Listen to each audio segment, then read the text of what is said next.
మయన్మార్లో భూకంపం ప్రళయానికి సంకేతమా? షష్టగ్రహ కూటమితో మరిన్ని విలయాలు రాబోతున్నాయా? విశ్వావసు ఉగాది ఆదివారం రావటం, శనివారం శని మీనరాశిలోకి ప్రవేశించడం ద్వారా ఈ షష్టగ్రహ కూటమి ఏర్పడడం ప్రళయ విలయానికి సందేశమా? అసలు ఈ షష్టగ్రహ కూటమి అంటే ఏమిటి? దాని ప్రభావం ఎలా ఉండబోతోంది? ఈ ప్రళయం కలియుగాంతానికి సంకేతమా?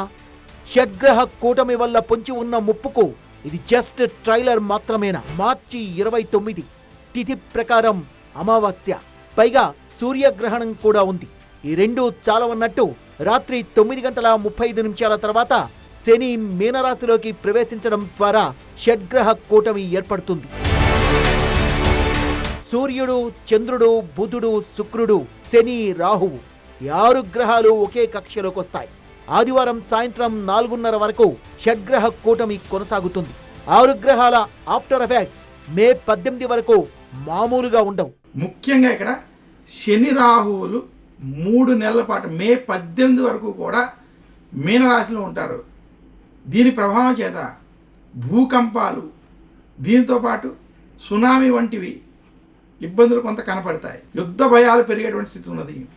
ఇన్ఫ్లేషన్ వంటివి పెరుగుతాయి.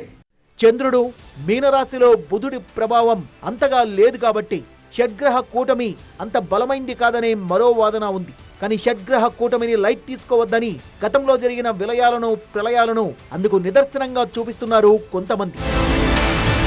1994లో పంచగ్రహ కూటమి ఏర్పడి లాస్ ఏంజల్స్ లో భారీ భూకంపం సంభవించింది.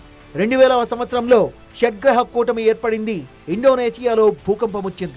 2019లో కరోనాతో యావత్ ప్రపంచం కకావికలమైంది. ఆ ఏడాది డిసెంబర్ 27న ఏర్పడిన షడ్గ్రహ కూటమి అందుకు కారణమనేది ఓ వాదన. 2021లో ఫిబ్రవరిలో షడ్గ్రహ కూటమి ఏర్పడి పసిఫిక్ మహాసముద్రంలో ప్రళయం ఏర్పడింది. లేటెస్ట్ గా మయన్మార్లో భూకంపం, ఆ మన్నాడే షడ్గ్రహ కూటమి.